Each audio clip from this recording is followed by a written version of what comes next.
Welcome to the Badass Breastfeeding Podcast. This is Dianne, your lactation consultant. And I'm Abby, the Badass Breastfeeder, and I'm laughing because we're just always never have our shit together. And noted by the fact that I don't have my piece of paper in front of me that I'm supposed to read from.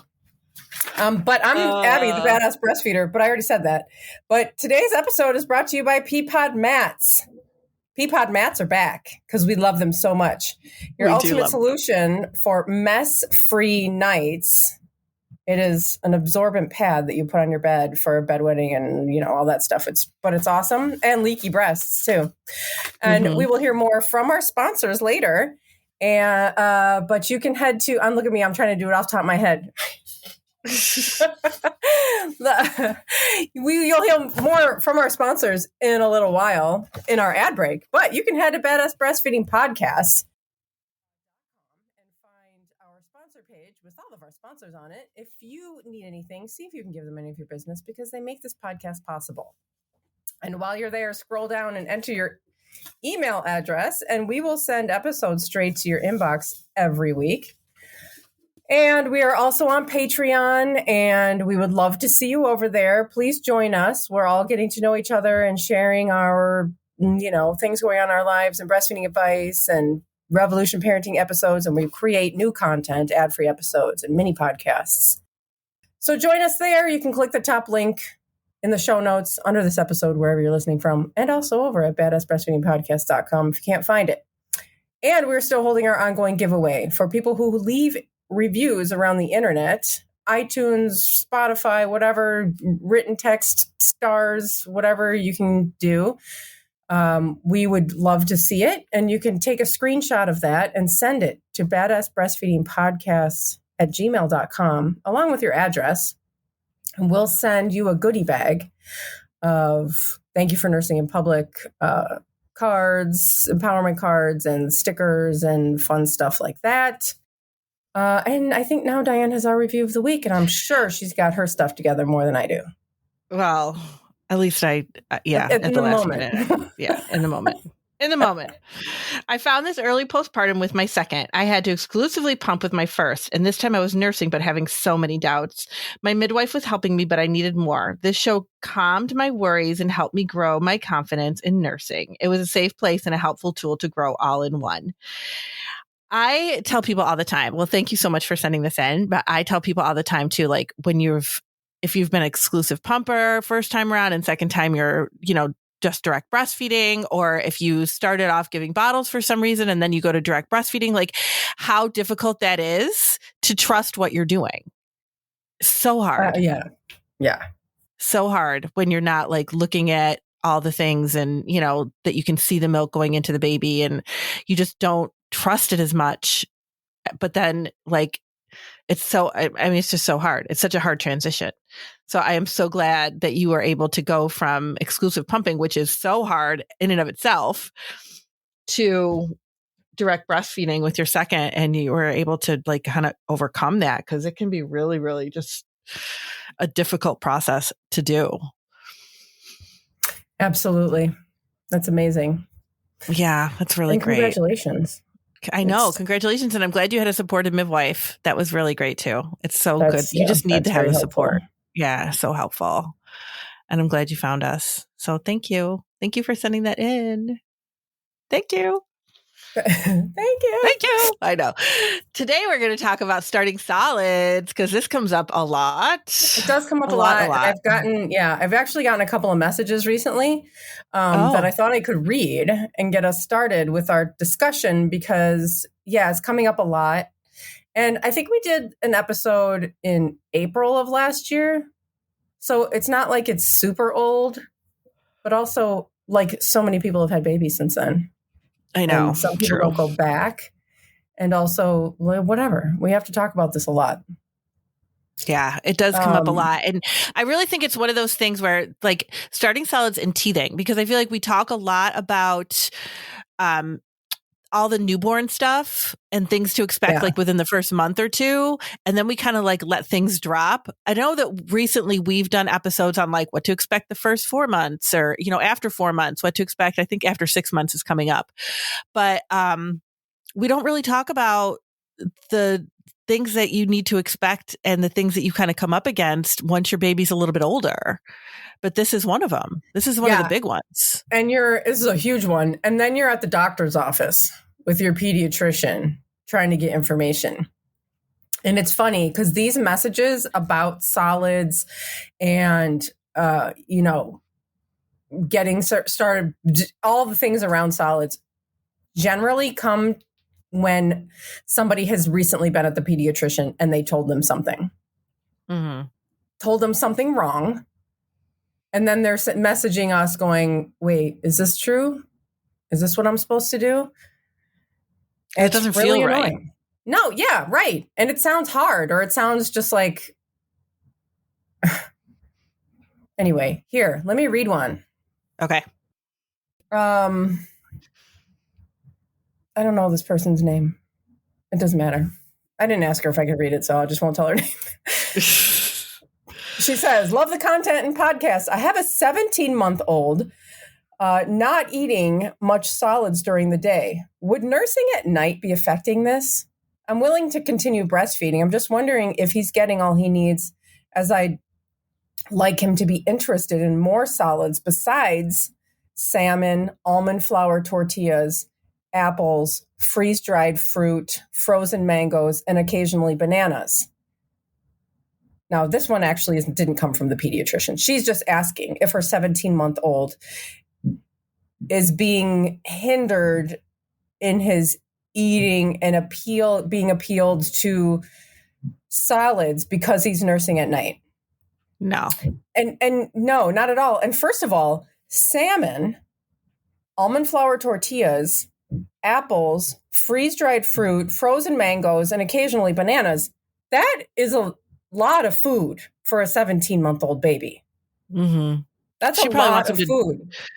I'm thinking that she wants him to have to eat more things.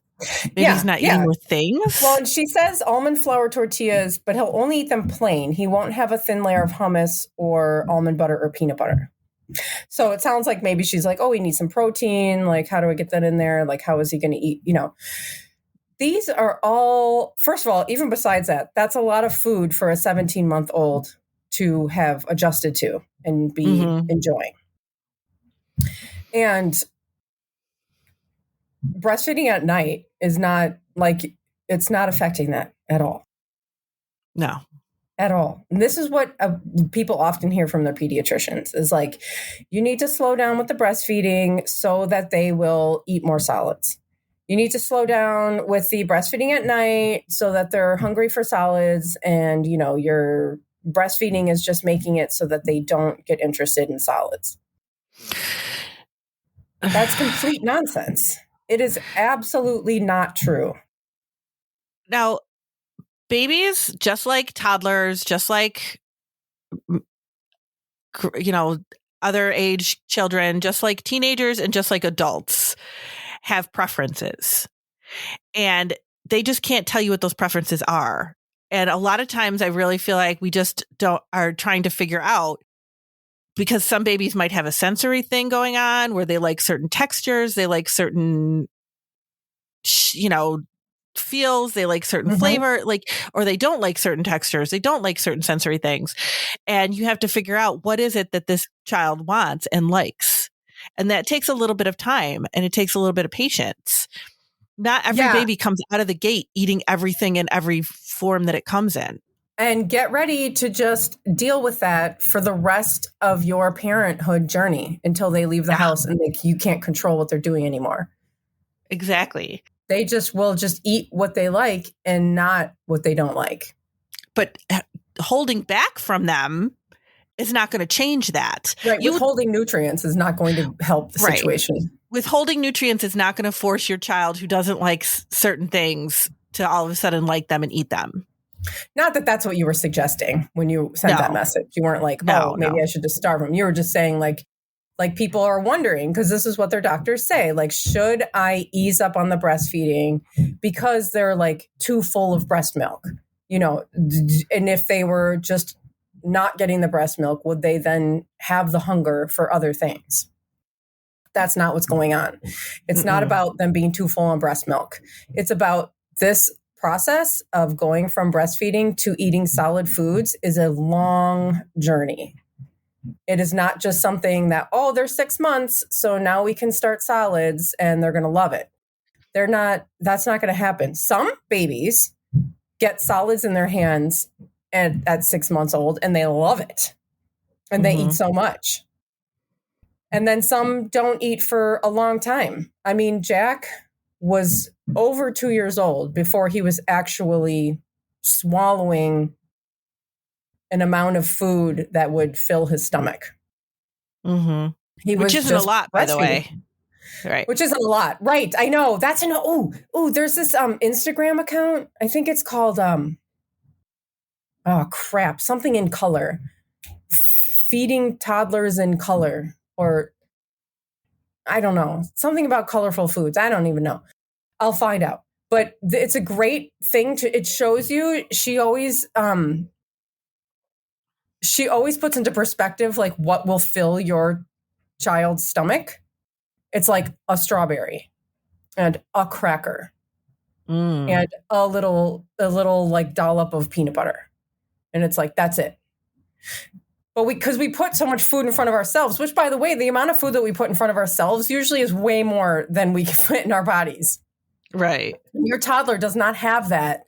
Like, oh, I'm full, I'm just going to keep eating. Like, they can't do that. They haven't like just, filled their gullet for all kinds of reasons and learned to ignore the I'm full signal from the brain. Like that comes very quickly to them and they listen to it. And it's actually a beautiful thing. Just let that happen. If they're not eating it, they don't want it. And it's fine. They're not going to, it takes a really long time for them to transition, for some children to transition to just being used to, like Dianne was saying, the texture and the feel of foods and the taste of foods. And I think there's isn't there a statistic out there, like a child has to taste, or all people have to taste something like 20 times before they can actually know if they like it or not? Something like that. Something like that. I have heard something like that. Yeah, like the first 20 times they put it in their mouth, they might not like it. And then, just stop giving it to them, give them something else, and maybe try again in a few months and see if they like it now. Well, you know what? Thank God you're still breastfeeding.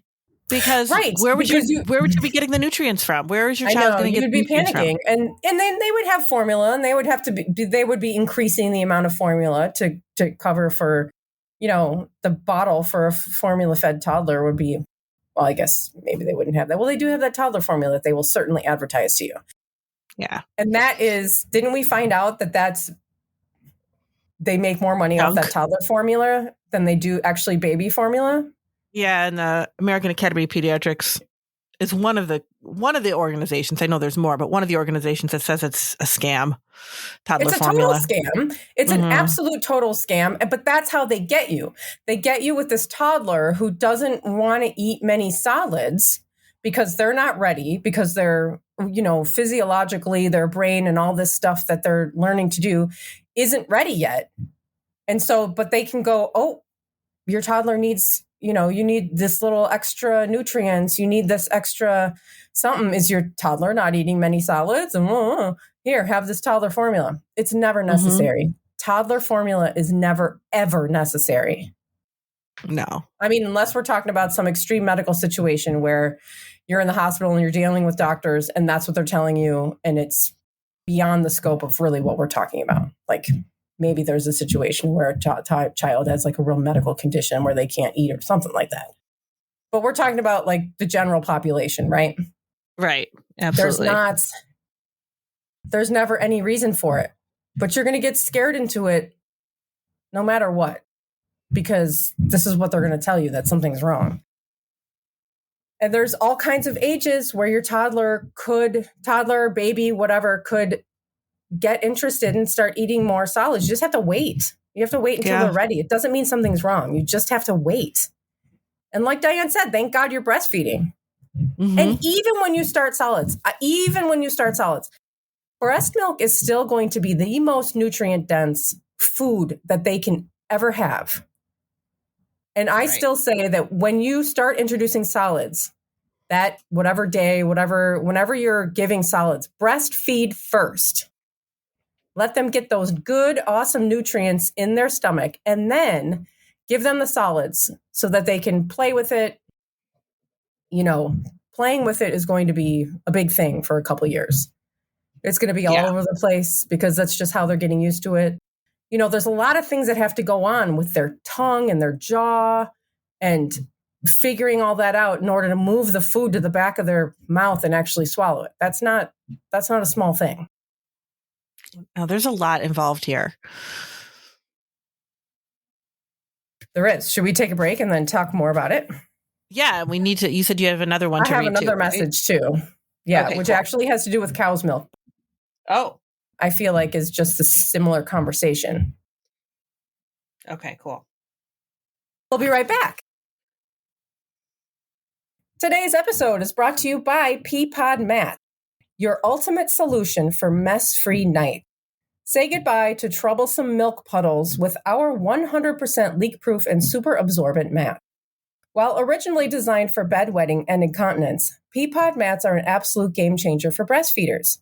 Now cleaning your leaky mess is a breeze. Peapod mats are reusable, up to 500 plus washes. So they are cheaper than buying those $10 to $20 plastic protectors. You know, those ones, the cheap ones you get, the plastic on one side and like a little thin layer of fabric on the other. They're 10 or 20 bucks. And then you just have to wash them and then they get all crumpled and then you need to replace them. This is so much cheaper. No more shifting or fussing around at night. Peapod mats stay in place with no flaps, straps, Velcro, and no tucking or wrapping around the mattress. They have this little thing on the little type of fabric on the bottom it just sticks to the mattress or the sheet. Peapod mats are breathable, so they adjust to the perfect temperature. Peapod mats are PFAS, PVC, phthalates, vinyl, and latex-free with a TPU waterproof coating. That is a greener solution for the environment. Peapod mats are hassle-free with no special washing instructions. Toss in your regular wash and dry cycles. The Peapod mat transitions right into potty training, which is a huge thing. It'll go right into potty training and beyond. And I still say beyond. I still use ours. We have a Peapod mat from when they sponsored us for a long time ago, and Exley was, still in diapers and stuff. And we still to this day bring this Peapod mat to us on our camping trip because we put it down on the mattress in the cabin, and all the mattresses are covered in plastic. We put it right down there, and it's like a nice sleeping surface without having to like rub around on that plastic. And it just folds up in they're great forever. You can have, it could be like a pet. Okay, I'm going on and on. Obviously, I like this product.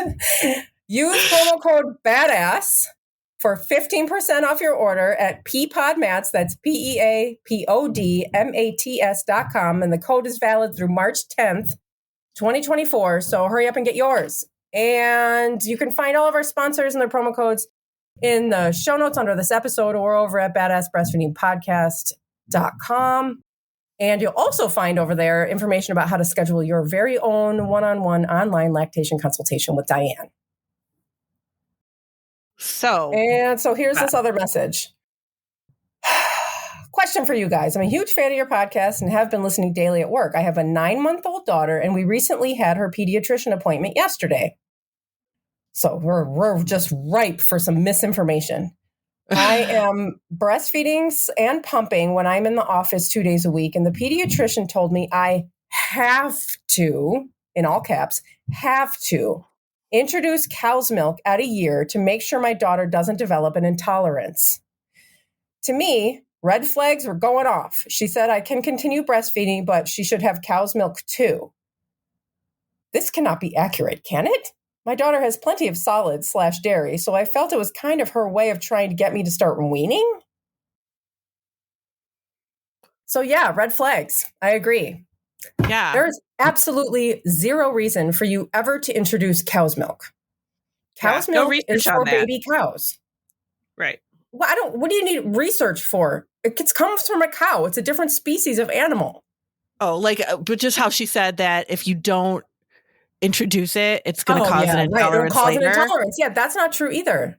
There's no research behind that. We don't have any information on that. And cow's milk is like, if you want to eat that, if you want to drink it, you have it in your house, it's a normal thing, that's fine. But you don't ever have to introduce cow's milk. That's ridiculous. It used to be that we thought that like cow's milk was so healthy, and like back in the era when I was growing up. With calcium, it's how you got your calcium.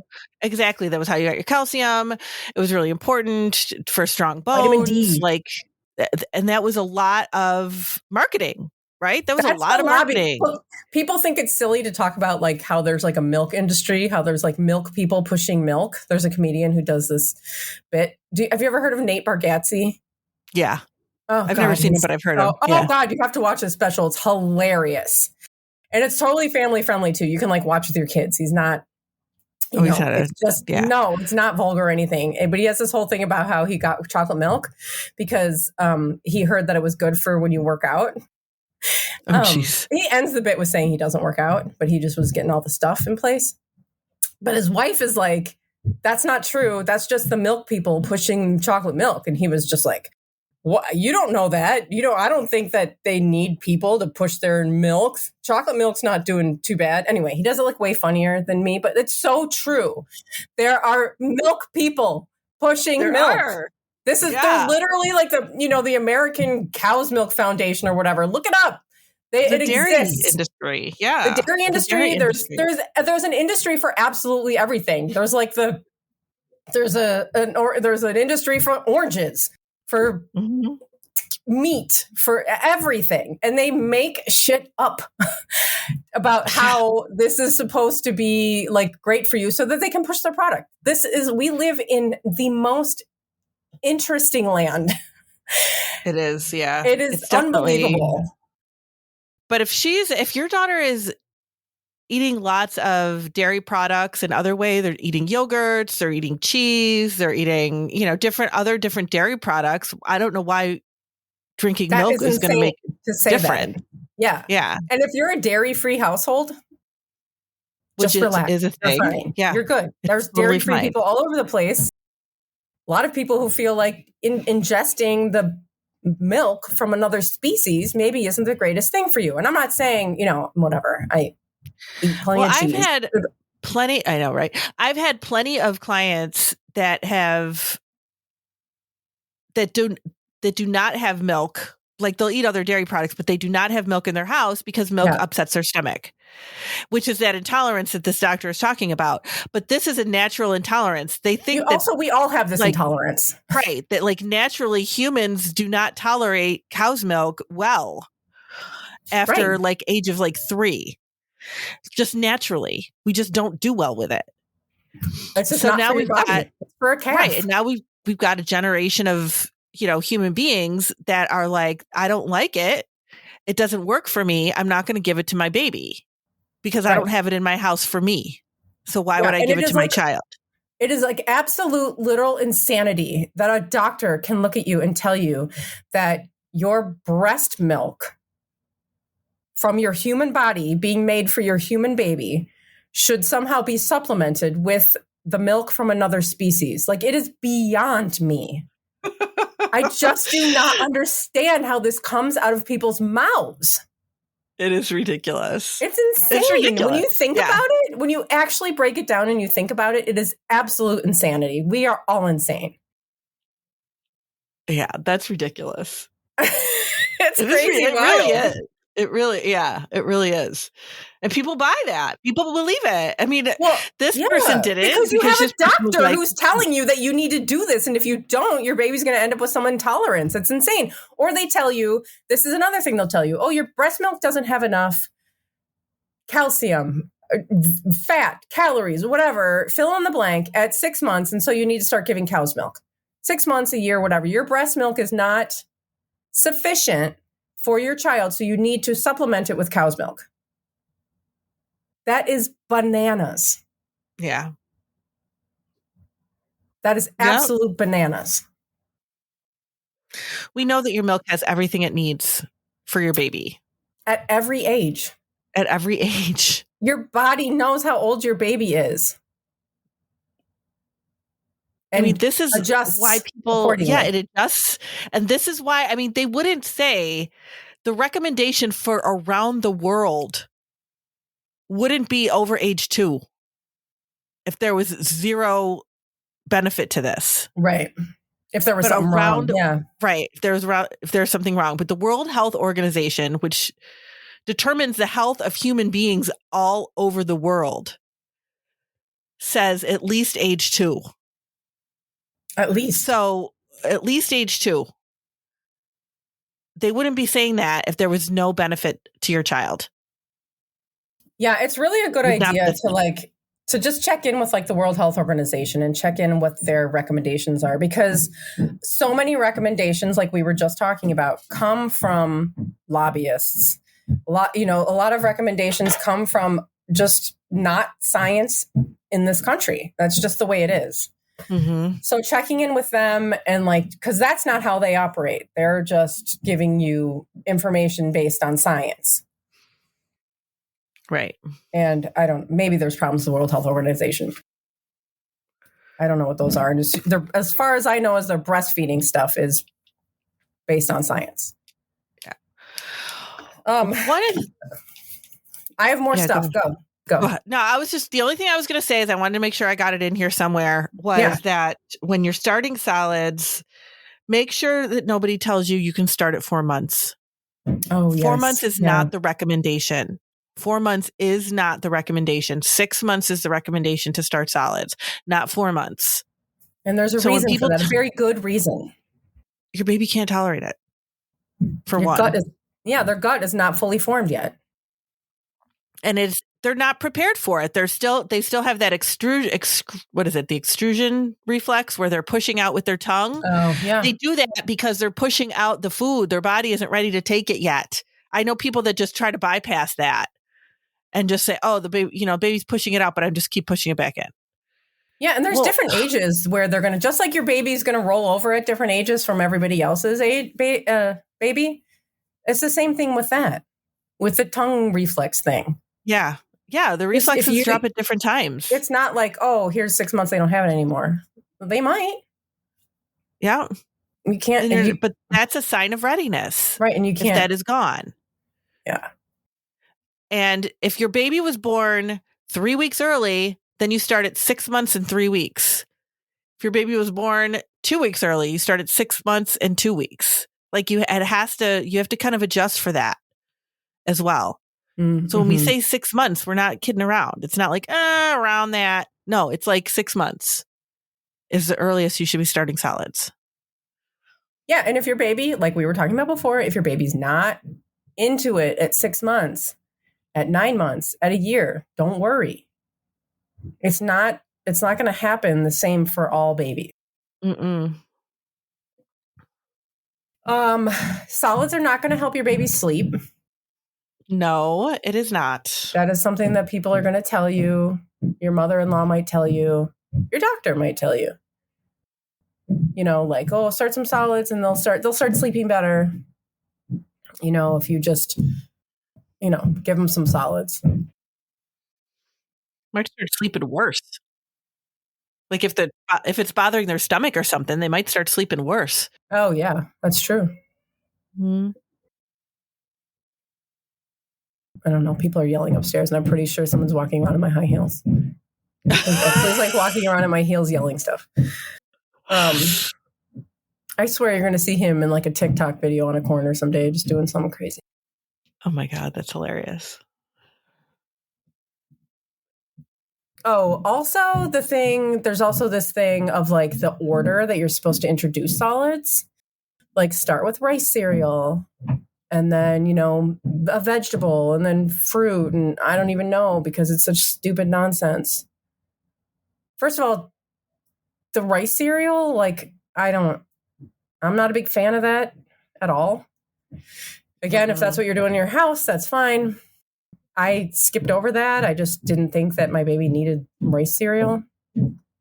I thought, our first food would just be food. Again, one of the reasons why they do that is because it's enriched with iron. Give your baby, start with meat. If you're a family that eats meat, start with meats. You don't have to like do some kind of fancy, I have to wait until you can start them with meats if you want to. But you also don't have to panic about them being iron deficient the day they turn 6 months. That's not how it works. And you can get that checked too. Right. You can get it checked, but it doesn't happen immediately. No. And if your baby is breastfeeding and having some solids and doing normal things, it's going to be fine. Mm-hmm. I don't think it's very common that people find that their baby is iron deficient. Like that would be a special circumstance. I think that's all that I had to say. I mean, certainly not all that I had to say. Yeah. But there's all the points on my notes. Yeah. Just really keep in mind that if you don't want to supplement your baby with stuff, look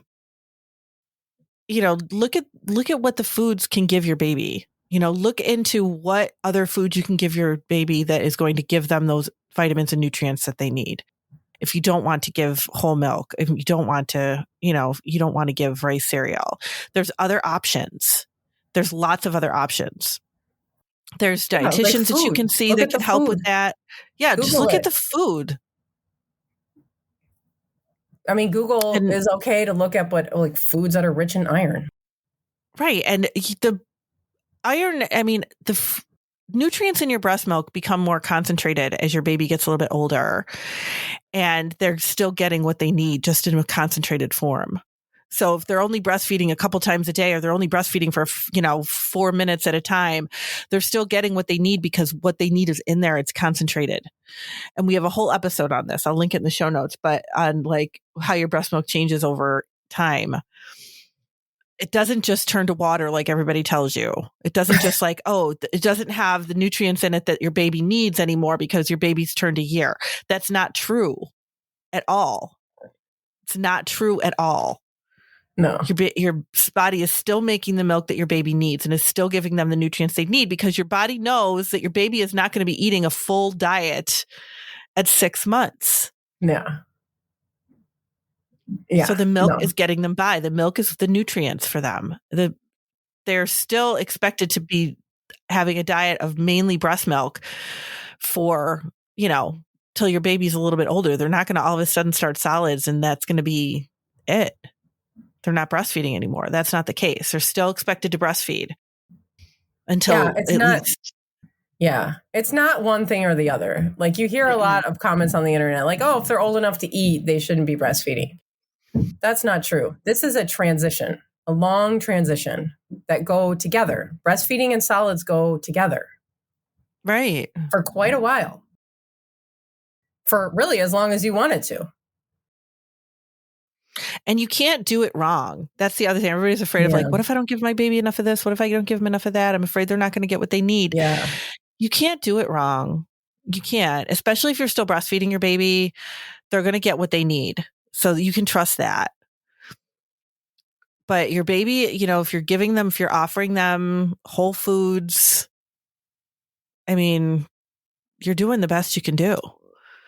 Sometimes, they don't want certain things. They don't eat much. Like Abby said, they play with it in the beginning for quite a while. We don't even know how much is actually getting into them.